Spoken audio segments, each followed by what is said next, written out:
everyone, I'm Frank Mallicoat. I work at KTVU Fox 2 as an anchor reporter here in the San Francisco Bay Area. My guest is the CEO of Samaritan House that's located in San Mateo. It's a nonprofit that supplies meals and clothing, shelter, and other services to low-income families and the homeless in San Mateo County, and they are busy, as you might imagine. Got a big holiday push coming up as well, and here to talk about it is their CEO, that's Bart Charlow. How are you, Bart? I'm doing well, Frank. It's good to see you again. Good to have you as well. But for our viewers that aren't familiar with Samaritan House, give us a little idea of what you folks do. Well, Samaritan House is the central anti-poverty organization serving all of San Mateo County. And we do everything for the working poor that they need to survive and then to thrive. So as you mentioned, that's food, shelter, clothing, healthcare, financial empowerment services. We have services in the schools. And I know we'll talk about our holiday program coming up too. Well, good segue. Let's dive in. I know you got a big drive-through event. It's coming up here on Tuesday, the 17th. Tell us what's going on there and how it's kind of changed because of COVID as well. Well, COVID's changed all of our many food services, and we do serve many thousands of people all the time with pantry foods that they can cook at home as well as hot meals. So what's changed really for us is everything has to be no contact. Everything is now drive-through, individually packaged. But people need a little more than just a box full of food. We all need our spirits lifted as well, nourishing the soul, not just the body. And so for Thanksgiving, and we'll do it again in December for Christmas, we are running a special drive-through day in which thousands of people really that are registered as clients with us will come through for their families and pick up extra holiday food, not just their regular weekly groceries, but those fixins that'll make the holiday special. So we're talking about frozen turkeys and chickens and like you said, all the fixins as well, right? Yep, good holiday stuff. Now, you mentioned clients. How do people qualify? Well, people who are in need of help due to their financial circumstances just need to contact us at Samaritan House directly, either through our website or by phone. We can't do in person right now, obviously, because of the precautions with the disease, but we do everything we can to find out their situation and help them put together our resources with their resources so they can become self-reliant. And on this drive-through, you said, what, over 1,000 cars will likely go through? Oh, very likely, yes. Really? Just for our ordinary pantry services right now, we are getting more than 1,000 cars every week driving through for weekly groceries. Plus, we have hundreds of families coming through at our food pharmacies and our clinics for those specialized foods. And then there are more than 1,000 hot meals going out every day all across the county from our kitchen. And with COVID, has demand gone up? I would imagine it has. Astronomically.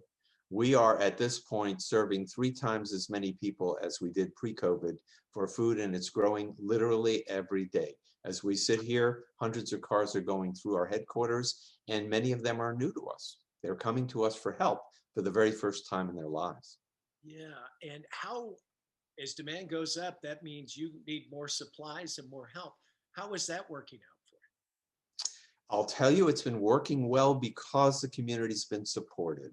We are largely a volunteer agency that's professionally managed. So a lot of our labor, really most of our labor, is volunteer labor, and people have been stepping up, which is really heartwarming. But we also, as efficient as we are, and as much as we operate on in-kind donations, takes a lot of money to serve this many people. Frank, what happened with COVID was we went from serving a record almost 15,000 people directly and many thousands indirectly a year to well over 23,000. It was a massive jump, and it jumps by the week. So we need those funds in order to help us serve this many more people. And has COVID, I know it's no touch, no contact, it's made it a little more difficult to help these people too, right? It has, but we've adapted, we've pivoted. Our people are very creative and they're very dedicated. We want to make sure that people aren't hungry, that they're housed, that their kids have clothes that they need, all of these sorts of things. We really have kept everything going, but it has meant doing things differently. So instead of coming into our dining room, for example, to sit down and eat with another 100, 200 people, you can't do that right now. but you can come to our dining room site and you can get individually packaged meals to take home for your family. So it's changes like that that have made a difference. If you come to our healthcare clinic, we try to do a lot of the healthcare by telehealth, over the phone or the computer, where you must have an actual physical procedure. Then, there are safety precautions in place to ensure there aren't too many people in the building at the same time, and they've all been checked out before they walk in. Lots and lots of changes. It's not easy, I'll tell you that. 2020 has been a heck of a year, Bart, that's for sure. Well, I'm hoping 2021 will give us a break. I know, well, we're almost through it. Thank goodness for that. Well, I think it's important to note, this isn't like one and done. A family comes through and they're done. You have clients that come through weekly and you develop relationships with these families. So this is rather personal for not only you, but for the other volunteers at Samaritan House. It's personal, and that's a part of the joy of it, is we get to know our clients really well. They get to know us, they develop trust. And after we've taken care of their survival needs, it's that relationship that enables us then to help them learn some new behaviors, learn some new tools, figure out new ways to operate in their lives so that they can better their lives. And it really works very well. And do you have some that used your services that are now back on their feet and giving back and helping other families? We have many. It's always heartwarming to me when a family comes in with a whole bunch of clothes to donate to our kids' closet, and I found out that they used those same clothes years ago when they were clients of ours. I've seen people who were put back on their feet, or are back in business, and they don't forget us. They come back and they donate. I've seen folks come back from having been residents at our shelter, and later, as their lives are improved, they come back and they'll throw parties, for example, birthday parties for the residents. We have people who work for us who used to be our clients, who've gotten it together, and we're very proud of them. So it really is a nice circle of people helping people. And it's kind of your Super Bowl because you give all year long, but the holidays are a little bit different. You got the COVID layer, and now, Thanksgiving and Christmas, and Yep. I imagine it ramps up a little bit, right? It definitely does. This is a time of year when being down and out is especially difficult emotionally. There's nothing people can do about the fact that there's no employment for them right now, even though they were working hard before during this pandemic. So they're kind of, cheers a little thin on the ground. And we consider it important to raise people's spirits, to raise their hopes, to have them always feel that they're a working part of our community too, and they're not forgotten. So these holiday programs are a lot more than just, celebration. They are really a way to lift people. Ordinarily, for our toy shop, for example, before Christmas, we would have 3,000 to 4,000 children go through, and we would set up a winter wonderland, and they'd have crafts, and they'd get warm coats, and they would choose gifts for not just themselves, but what they would give to their other family members. Just a wonderful, wonderful thing with singing and all kinds of great stuff. Well, obviously this year with COVID, as much as people need that, we can't do it quite that way, but we figured it out. What we're going to do is we're going to, instead of having, barrels of fluffy toys and stuff, we're going to have gift cards that then these families can use to choose gifts safely, however they would order those. And that way, everybody's going to get something. It's not tremendously lucrative. You're talking about $25 gift cards. But for somebody who's got nothing and can barely feed themselves, it's a big deal to be able to give your child a gift from that card. And I will tell you, we will still do it person to person. It'll be drive-through. It'll be safe. We'll do some festivities. We'll have some refreshments. They'll be in their cars, so it's very different, but it will still be fun, I promise you.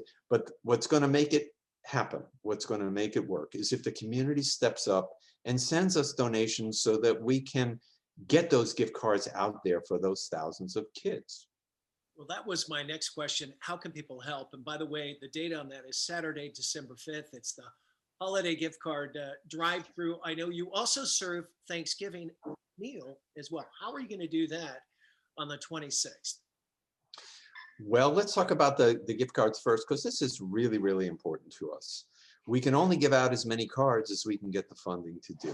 So it's critically important that people get a donation to us as soon as possible, because we're not very far off from December 5th. We got to pick up those gift cards before that date so that we have it for people. So that's important. But on Thanksgiving Day, we also traditionally hold a big hot meal for 400 or 500 people in the neighborhoods in San Mateo. And they come in and they sit down and they socialize. And it's fun to be served by your representative, from the Senate or the State House, or your mayor. Sure. It's just a terrific fun thing. Obviously, we can't do the sit-down dinner, but we're still going to make sure they have a hot Thanksgiving meal. So if they go to the Martin Luther King Center location where we hold this in San Mateo, they'll be able to pick up, again, individually packaged hot holiday meals and take it home to their families so they can have something on the holiday. Very nice. So if folks out there say, hey, Bart, we'd like to help with financially, or do you take volunteers? How do they do it, and how do they go about it? The best and easiest way, go straight to our website, SamaritanHouseSanMateo.org. It's all one word. Samaritan House San Mateo is one word, .org. And you'll be able to sign up to volunteer from there. Please be patient with us, because we have many people who like to help on the holidays. We'll get to you as soon as we can. And especially those donations. If you can donate funds, it goes a long, long way during the season. Well, that's awesome, Bart. I know you get the big holiday event. It's that drive-through distribution. That's next Tuesday, the 17th, from 9 to 11 o'clock. And you're going to be helping out a lot of needy families. He's Bart Charlow of the Samaritan House. Thank you for your time, Bart, and all the best over the holidays to you and yours. Frank, thank you for having me on. And thank you to all the folks I know who are listening, who are going to want to pitch in and help. Take care. I bet there's a lot. I'm Frank Mallicoat. If you'd like more information, you can also go to newsnowfox.com. Have a great day, everybody.